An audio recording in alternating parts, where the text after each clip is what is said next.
Hey, salut tout le monde, c'est Monsieur Adri et bienvenue dans ce premier épisode de la boîte à musique. Et ouais, je lance un nouveau format. Et j'espère qu'il vous plaira parce qu'aujourd'hui, on va parler de ce que j'aime le plus dans la vie, à savoir le métal, puisque j'en écoute tout le temps et ce depuis des années. Évidemment, dans cette émission, je ne vais pas parler que de métal, j'ai d'autres sujets intéressants en réserve, mais chacun va vous rappeler que je ne suis pas un expert, mon seul objectif c'est de vous faire découvrir des trucs que j'aime et que j'ai envie de vous partager. Et quoi de mieux pour inaugurer cette nouvelle vidéo que de parler de Trivium, mon groupe de métal préféré et tout simplement le groupe qui m'a fait découvrir le métal. Ça fait tellement longtemps que je les connais qu'à l'époque j'avais les cheveux courts et j'envisageais même pas encore de les laisser pousser. Donc est-ce qu'on peut dire que ce groupe a changé ma vie? Ouais, complètement. Alors parlons maintenant du meilleur groupe de métal que la Terre n'ait jamais porté, bien meilleur que Metallica, Bring Me The Horizon, Slipknot, Baby Metal ou que sais-je, j'ai nommé Trivium. Donc ouais, clairement cette vidéo ne sera pas du tout objective, mais bon, que voulez-vous, j'étais obligé de faire une vidéo sur ce groupe. Et pour les introduire rapidement, Trivium c'est un groupe qui s'est formé au début des années 2000, en plein milieu de l'époque metalcore trash metal, très mélodique et complètement emo, avec des groupes comme Bullet for My Valentine et Avenged Sevenfold. Et c'est d'ailleurs à cause de ça, je pense, que le groupe n'a pas pu décoller aussi loin que les deux autres que je viens de citer. En effet, Trivium ne s'inscrit pas vraiment dans la phase emo, bien qu'il ait quelques influences sur les premiers albums, mais ce n'est pas non plus un groupe de metalcore ou de thrash metal bien caractéristique. Leur sonorité est très particulière, et je pense que c'est pour ça que beaucoup de personnes en ont entendu parler, mais très peu ont été écoutées, même si aujourd'hui c'est une tête d'affiche qui remplit de grosses salles. Quoi qu'il en soit, aujourd'hui dans cette vidéo, on va revenir année après année et album après album sur la vie de Trivium. Et notre histoire commence entre les années 1999 et 2000, date à laquelle Trivium est fondé par Brad Nutter, un chanteur qui remarque Matt Effy, un guitariste, lors d'un concours de talent organisé par son lycée. Et c'est avec le batteur Travis Smith qu'il formera alors un groupe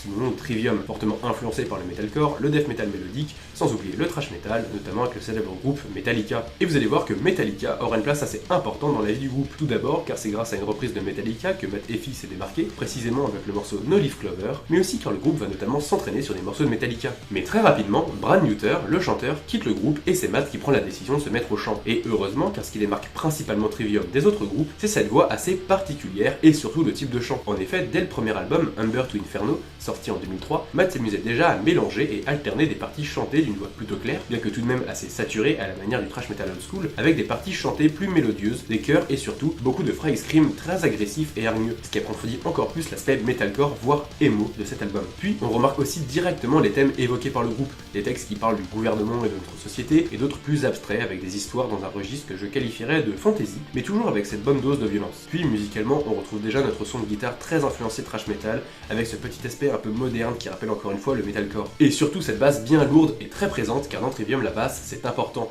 tout comme les bons riffs de guitare lourds et bien groovy. Et même si pour ma part ce n'est pas forcément mon album préféré du groupe, je trouve qu'il y a tout de même de bons morceaux, même si j'ai l'impression qu'il manque toujours un petit quelque chose et que le groupe manquait encore clairement de maturité. On a quand même de très bons titres comme Pillar of the Serpents, un classique du groupe bien efficace, ou encore If I Could Collapse the Masses, un titre que j'aime beaucoup, où l'on retrouve l'alternance typique du groupe avec cette voix claire et ce scream puissant. Puis bon, le titre éponyme de l'album Humber to Inferno est aussi un classique, enfin bref, si vous êtes fan du groupe, c'est un album à absolument écouter et à connaître selon moi. Mais si vous n'avez jamais écouté de Trivium, c'est pas forcément l'album que je vous recommanderais le plus. Surtout au niveau du mixage et de la voix qui est quand même assez particulier et qui change radicalement par rapport au reste de la discographie. Mais bon, voici tout de même quelques extraits et d'ailleurs j'espère que YouTube sera assez clément au niveau des extraits, que ce soit des audios, des clips, des lives, enfin bref, j'espère que je pourrai faire un petit peu comme je veux. Dans tous les cas, je vous afficherai les musiques que je vous recommande et bon extrait.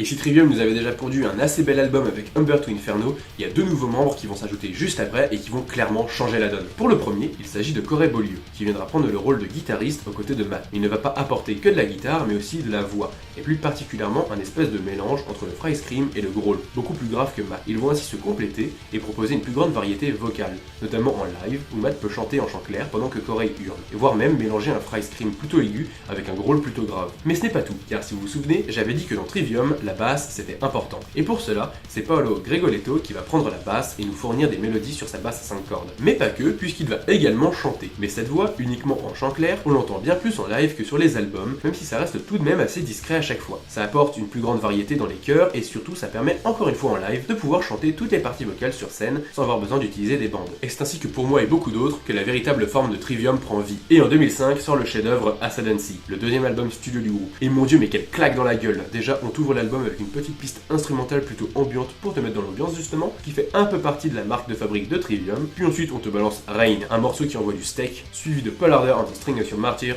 qui est une des musiques les plus connues du groupe, et pour cause, c'est un banger absolu, avec son intro uniquement à la batterie, et puis son riff de guitare juste sublime. Puis faut pas non plus oublier les titres comme Lack Light to the Fly, A Gunshot to the Head of Trepidation, Dying in Your Arms, Ascendancy, sans oublier la reprise de Master of Puppets de Metallica, disponible sur l'édition spéciale de l'album. Bon, par contre niveau look, on était clairement dans la période emo, surtout que Matt se laissait pousser les cheveux à ce moment-là, ce qui donne des mèches qui rappellent évidemment les heures les plus sombres des années 2000, et je ne serais pas un véritable fan de Trivium si je ne vous balançais pas quelques extraits de cet album.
Et c'est à peine un an plus tard que le groupe revient à la charge avec son troisième album. Et alors qu'ils venaient de marquer l'histoire et nos oreilles avec leur précédent chef-d'œuvre, d'autant plus que l'album avait eu un très bon accueil et qu'ils commençaient à jouer avec des groupes assez divers comme Fear Factory, Machine Head, Eisner ou encore Killswitch Engage, le groupe prit la décision de changer un peu de direction musicale en se concentrant beaucoup plus sur le côté thrash metal et en oubliant presque totalement le début metalcore emo. Leur nouvel album se nomme The Crusade et divise clairement les fans. En effet, c'est aussi la voix qui prit un changement drastique, puisque Matt s'est rendu compte qu'il n'appréciait pas spécialement hurler et souhaitait se concentrer principalement sur son chant clair. Bon, rassurez-vous, il y a quand même du bon scream sur certains morceaux, même si la voix est extrêmement ressemblante à celle de groupes de thrash metal comme Metallica par exemple. Mais perso, je trouve pas ça vraiment dérangeant. Il y a toujours cette hargne, ces textes tout de même assez engagés, mais aussi certaines musiques parlant de mythologie, comme sur la musique Becoming the Dragon, qui en plus d'avoir un solo de basse incroyable, parle d'une Carpekoi se transformant en dragon, qui est inspiré d'une légende asiatique. Et comme vous êtes très observateur, vous aurez aussi remarqué que la pochette d'album représente un samouraï affrontant une créature qui semble être un nu, d'après mes recherches, et qui tient le logo du groupe en guise d'épée. Et ce genre d'univers inspiré de l'Asie et plus particulièrement du Japon n'est pas étonnant puisque Matt, de son nom complet Matthew Kishi Effie,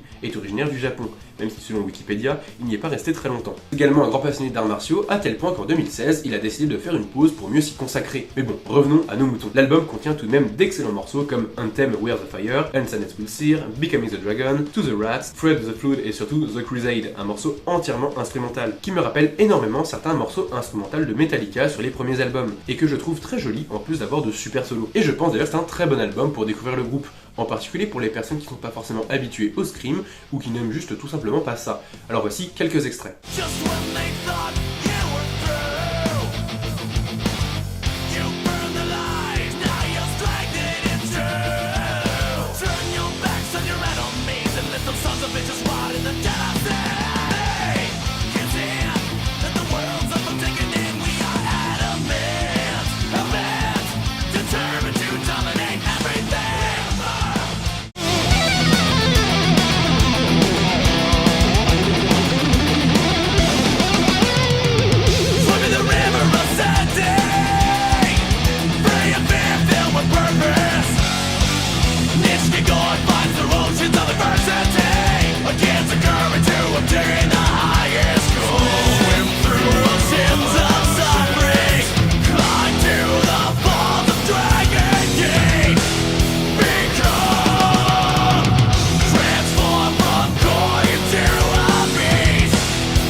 si le précédent album avait divisé les fans en deux, le suivant, sorti 2 ans plus tard en 2008, les a clairement réunis puisque c'est une putain de masterclass. Répondant au doux nom de Shogun, il vient montrer que la rage de Trivium n'est pas morte et que Matt peut pousser des hurlements encore plus puissants qu'il ne l'a jamais fait. Même s'il y a un côté beaucoup plus mélodique dans sa façon de hurler, les paroles, l'ambiance des morceaux et de l'album dans sa globalité, toutes les compositions semblent être beaucoup plus réfléchies. On sent que le groupe a pris en maturité, notamment grâce à l'album précédent. C'est presque un sans faute où chacune des musiques vient nous montrer à quel point Trivium est un groupe puissant. Et ce que j'aime tout particulièrement, ce sont les paroles et les thèmes évoqués, fortement inspirés du folklore japonais et de la mythologie. Déjà, on a cette pochette avec des kanji et des démons japonais tout autour, sans oublier des titres comme Kiresute Gomen, qui est une expression japonaise de l'ère médiévale qui désignait l'acte du seppuku chez les samouraïs, qui consiste à sauter la vie volontairement afin de garder l'honneur, avec un samouraï derrière nous pour nous trancher la tête afin de stopper la douleur. Kiresute Gomen signifie d'ailleurs littéralement autorisation de trancher, sous-entendu avec un sabre ou encore d'abandonner. Ou encore de la musique éponyme shogun, puisque le terme de shogun désigne la personne au sommet de la hiérarchie militaire lors de l'époque médiévale japonaise. C'est un terme extrêmement honorifique, mais Trivium parlait également de mythologie grecque, notamment avec des morceaux comme l'incroyable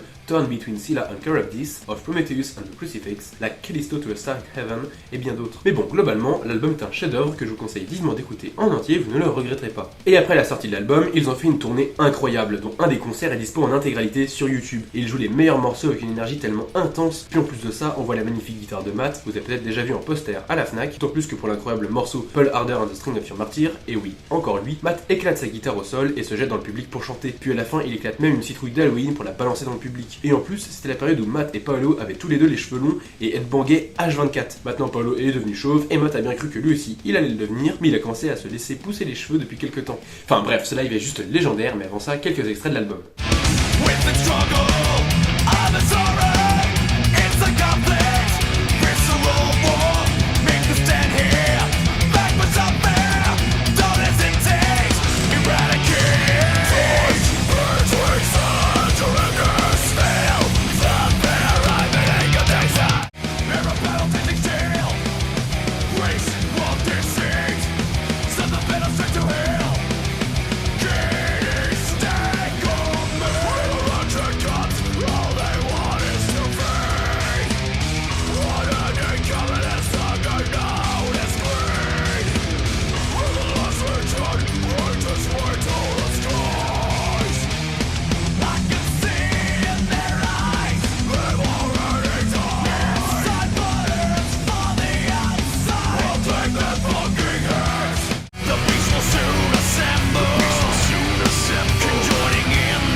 Et puis après ça, si jamais vous pensez qu'ils allaient se calmer, c'est que vous connaissez absolument pas Trivium. Ils sortent en 2011 In Waves, et malgré le fait que Travis Smith ait quitté le groupe et été remplacé par Nick Augusto, l'album eut un franc succès, notamment avec le morceau In Waves, qui avec Pearl Harder and the String of Your Martyr sont les deux titres les plus connus du groupe. Et on retrouve également des titres comme Built to Fall ou encore Watch the World Burn que j'aime énormément. Et je trouve que le reste de l'album est assez cool, malgré le fait que les morceaux ont tendance à se ressembler un petit peu trop sur cet album et avoir un peu tous la même vibe. L'album reste tout de même très bon et c'est également un des plus accessibles pour découvrir la musique que propose le groupe. Et c'est d'ailleurs à cette période que le groupe a sorti un live studio dans lequel ils jouaient pas mal de leurs morceaux, avec forcément une meilleure qualité d'enregistrement et de meilleures conditions pour jouer que dans un live classique. Et c'est d'ailleurs sur cet album que l'on peut retrouver la musique Shattering the Skies Above, qui est une musique composée pour God of War 3 et qui va tout doucement créer un lien entre Trivium et Internet, notamment avec les jeux vidéo. Et on se remet tout de suite de bons petits extraits.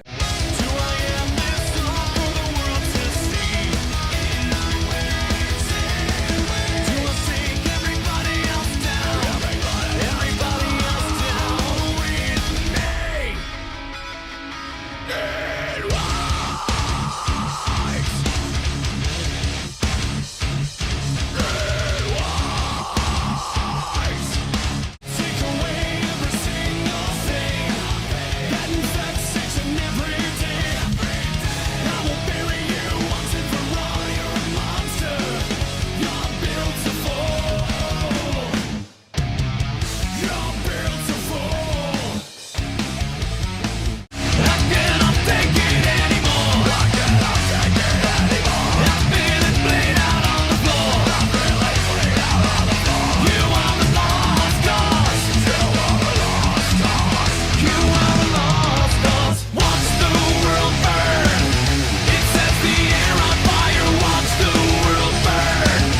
Et après ça, s'ensuit un album très important pour moi, puisqu'il s'agit de l'album avec lequel je les ai découverts, et je ne remercierai jamais assez ma mère de m'avoir offert ce CD de manière totalement aléatoire. Et il s'agit de l'album Vengeance Fall, sorti en 2013, et même si sur Metal Archives, les gens n'ont pas l'air de beaucoup l'aimer, pour ma part, c'est certainement celui que je préfère, à commencer par sa pochette, qui comme pour Crusade, se déplie pour révéler une plus grande image. Et puis ce visuel froid avec ces immenses machines, cette fin du monde imminente, cette neige, et oui, je suis clairement à deux doigts de dire que c'est Lovecraftien juste pour en énerver certains, mais une chose est sûre, c'est que j'aime énormément cet artwork. Je l'ai même utilisé pendant super longtemps en guise de fond d'écran, et j'ai même réussi à me trouver le t-shirt de l'album qui est juste magnifique. Puis en plus de ça, on a le droit à des musiques à la fois puissantes et mélodieuses sur cet album, entrecoupées de solos incroyables, le tout avec une basse qui tabasse et surtout une batterie bien vénère et toujours assez inventive. Et je pense clairement pouvoir dire que c'est aussi à cause de cet album que je me suis mis à la batterie. D'ailleurs, je trouve que Trivium revient un peu plus sur son côté metalcore avec cet album, notamment sur les riffs qui ont une rythmique qui me font beaucoup penser à ce que l'on peut retrouver dans le metalcore, mais aussi dans le gent. Et comment ne pas vous recommander d'aller l'écouter tout simplement, il est puissant, il est poétique, bref cet album est juste incroyable. Allez écouter Brave This Storm, Vengeance Fall, Strive, To Believe, At the End of This War, Full Blood and Dirt and Bone, Villainy Tries et surtout Wake the End is Night qui est l'un de mes morceaux préférés du groupe. C'est également après cet album que le batteur Nick Augusto quitte le groupe. Bon allez, petit extrait.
Ensuite, après cet album, il y en a évidemment un autre qui sort sous le nom de Silence in the Snow, sorti en 2015. Et cette fois-ci, c'est Matt Madiro qui sera derrière les fûts pour ce 7ème album, qui sera le plus calme du groupe, puisqu'à l'intérieur, on ne retrouvera pas du tout de scream, pourtant devenu une certaine marque de fabrique de Matt et Corey. Mais à la place, on aura droit à une voix et un timbre encore plus mélodieux de la part de Matthew, si bien qu'on a presque l'impression d'entendre un groupe de heavy metal et absolument pas un groupe de metal extrême. Mais même si je pense que c'est cet album que j'aime le moins, il reste tout de même assez convaincant et propose des musiques, certes encore une fois assez similaires les unes par rapport aux autres, mais que je trouve tout de même convaincantes, notamment avec les titres comme Silence in the Snow, Blind Leading the Blind et Until the World Was Cold. Et c'est aussi à peu près la même période que Matthew s'est mis à faire des live Twitch et des vidéos YouTube dans lesquelles il faisait des reprises de musique populaire à la guitare et au chant. Et c'était vraiment bien joué de sa part, car aujourd'hui c'est devenu un streamer assez connu, et il était même affiché sur le site de Twitch quand on s'inscrivait. Et sa tête est aussi devenue un petit peu un mème pour les fans de Trivium avec les têtes qu'il tire sur les vidéos. Et toujours dans le thème du Japon, la pochette représente un masque Oni, des démons japonais. Mais à part ça, j'ai rien à dire de plus sur l'album, alors voici quelques extraits.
Et alors qu'après la sortie de l'album, Matt Madiro part pour être remplacé par Paul Wankel, qui lui aussi quitte le groupe à son tour, ce qui entraîne beaucoup de blagues sur la capacité du groupe à garder un batteur, le génialissime Alex Bent débarque dans le groupe. Et là, c'est un nouveau véritable line-up qui apparaît, puisque Alex Bent, en plus d'être un excellent batteur capable de jouer des trucs vraiment techniques, est aussi très créatif et va installer des patterns de batterie ainsi que des breaks ultra efficaces et identifiables, comme avait pu le faire Travis Smith auparavant, même si je pense que Alex Bent possède beaucoup plus de technique que Travis. Et ensemble, ils vont sortir en 2017 l'album The Sin and the Sentence, que j'avoue, j'avais un peu du mal à écouter au début. Je le trouve assez différent des autres, et je pense même pouvoir dire que c'est l'album qui se trouve pile entre le côté assez calme et mélodique, comme avec l'album précédent, et évidemment le côté brutal. Et il y a quand même pas mal de classiques sur cet album. Ça peut également être un très bon moyen de découvrir le groupe, car j'ai l'impression qu'on y retrouve un petit peu de tout à l'intérieur. Je recommande en particulier The Sin and the Sentence, The Earth From You Hate, Betrayer et The Wretchedness Inside. Et pour ceux qui connaissent le youtubeur Jared Hines, il a joué avec eux sur un des morceaux durant leur tournée. Et sur ce, extrait.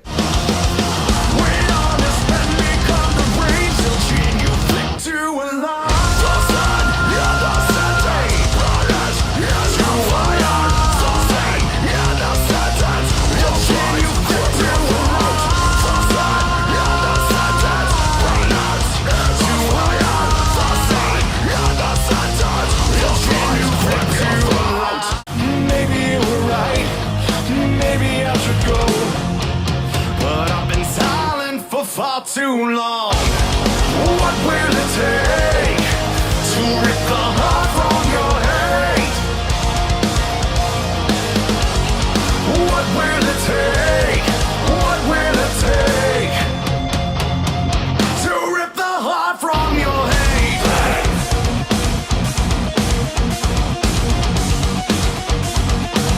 To rip the heart from your hate. The part I can't control. I can't destroy the wretchedness inside. The wretchedness inside of you. The wretchedness inside of me.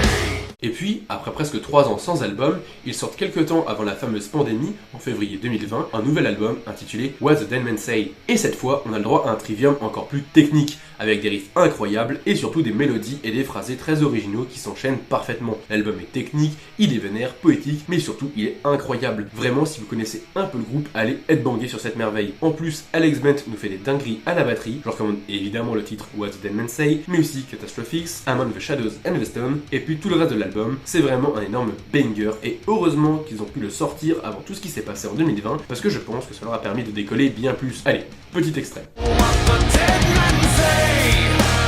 It's just between us what the dead men say.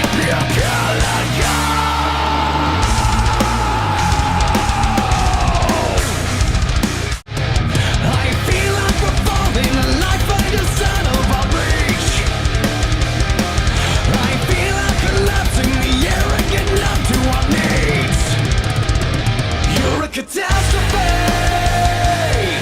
The one who's come to devastate. Catastrophes. Our interest waning, we desensitize. Abusive power now becomes enshrined. The harder we fight, the faster we fall. Stabbed in the back, the pain we crawl. The dark at the end, and now we will know. We're dying for nothing at all. Vous vous souvenez tout à l'heure quand j'avais dit que Matt était très actif sur Twitch? Eh bien, cette carrière sur Twitch a permis au groupe de continuer à exister malgré les mesures sanitaires. Et c'est ainsi qu'a eu lieu deux live Twitch répondant au nom de The Deepest Cut, où le groupe jouait la quasi-totalité, si ce n'est l'entièreté de leurs morceaux sortis à ce jour, avec pour priorité les morceaux qu'ils n'avaient jamais, voire presque jamais joué en live. Et en plus d'avoir posté 2 rediffusions du concert gratuitement sur YouTube, le groupe s'est rendu compte que c'était sympa de jouer plein de morceaux différents. Mais ça doit demander une sacrée tâche d'apprentissage et de répétition pour que le tout soit carré. Mais surtout, ils ont décidé de faire en sorte de toujours jouer une setlist différente à chaque concert d'une tournée. Ce que je trouve vraiment bien personnellement parce que l'on découvre la setlist en découvrant le concert et puis en plus ça leur permet de jouer des morceaux de tous les albums pour le plus grand bonheur des fans. Même si évidemment ils jouent toujours In Waves et Paul Harder of the String of Your Martyr à la fin. Et puis bah comme si ça ne suffisait pas, ils ont composé et sorti le dernier album en date dans la foulée fin 2021. Et si vous aimez What the Dead Men Say, alors l'album In the Court of the Dragon devrait vous plaire. Encore plus technique et violent, des morceaux ultra efficaces, bref le groupe a trouvé une direction et ils y foncent tête baissée et putain mais qu'est-ce que ça marche! Sans parler du visuel de la pochette qui est est juste sublime, et encore une fois, on a le droit à des musiques sur la mythologie, avec Like a Sword over Damocles, mais faut pas non plus oublier des titres comme In the Court of the Dragon, Fist of Fire, Crisis to Revelation, The Shadow of the Abattoir et The Phalanx, un titre qu'ils ont composé pour le jeu vidéo The Elder Scrolls Online, et qui est diablement efficace. Alors, petit extrait tout de suite.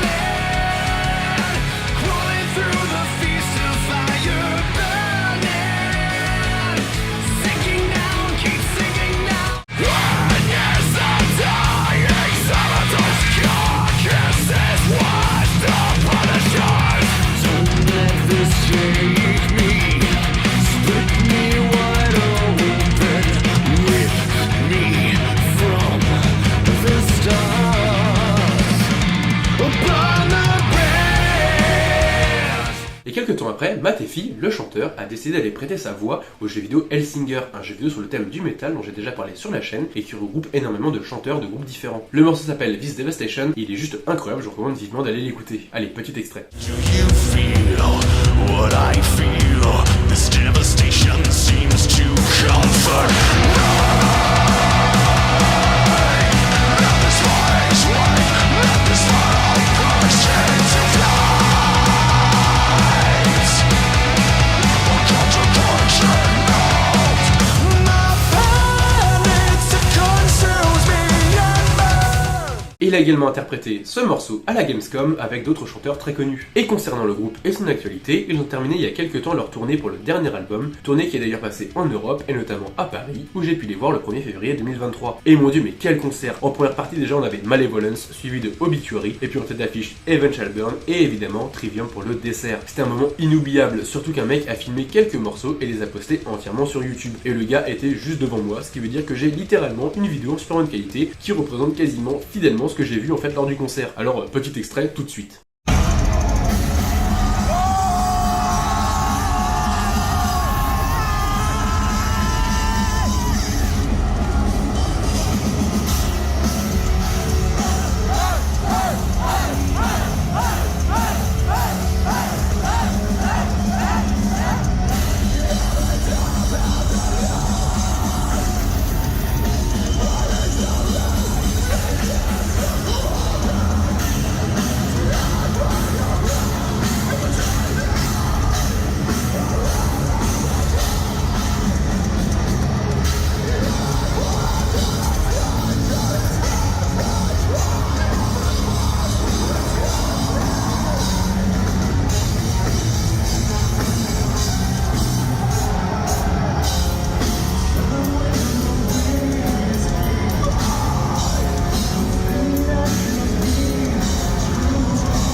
Et comme vous avez pu le voir, le décor était juste magnifique et je me demande sérieusement ce qu'ils vont nous offrir la prochaine fois, parce que ce qui est sûr et certain, c'est que la prochaine fois, j'y serai parce que c'est juste mon groupe préféré. Et d'ailleurs, j'en profite pour demander si jamais vous voulez me vendre ou me donner le pull de la tournée de Trivium 2023, vous savez, le petit pull blanc avec les inscriptions en rouge et tout, juste magnifique, contactez-moi parce que vraiment ça m'intéresse de fou, parce qu'il était très cher, là-bas il était à 80 balles, et voilà, si jamais vous le vendez un peu moins cher, je serais très ravi de vous l'acheter parce qu'il est juste sublime et je veux ce souvenir en fait. Et pour en revenir à la vie du groupe, il me semble que là ils sont en train de faire une petite pause parce qu'ils ont pas mal enchaîné entre les tournées et les sorties d'albums. Donc à mon avis là ils se reposent et c'est un repos bien mérité en espérant qu'ils vont nous sortir un album à mon avis d'ici 2-3 ans je pense. Un album qui sera certainement incroyable comme les précédents. Donc voilà, vraiment j'ai trop hâte. Et puis bon, si jamais vous voulez un petit peu d'actualité sur le groupe, n'hésitez pas à suivre le groupe sur Insta ou même Matt Effy sur Insta, voire aller le suivre sur Twitch puisque il poste du contenu très régulièrement, c'est vraiment un groupe qui est très actif sur les réseaux. Et je pense que c'est le bon moment pour mettre un terme à cette vidéo. J'espère d'ailleurs qu'elle vous aura plu et qu'elle n'aura pas été ni trop longue ni trop dense. Et surtout j'espère aussi que YouTube aura accepté de tous les petits extraits musicaux que je vais mettre. Et surtout j'espère que cette vidéo vous aura donné envie d'aller écouter Trivium ou même d'écouter de la musique de manière générale, que ce soit du métal, du Trivium ou quoi sais-je d'autre. N'hésitez pas à liker, à commenter, à vous abonner et surtout à partager cette vidéo à tous vos potes qui ont des goûts musicaux discutables. N'hésitez pas non plus à faire un tour sur mes réseaux, à savoir Insta, Twitch, Discord et TikTok, mais aussi l'onglet short de YouTube. C'était Monsieur Adri, à bientôt pour plus de vidéos. Bye.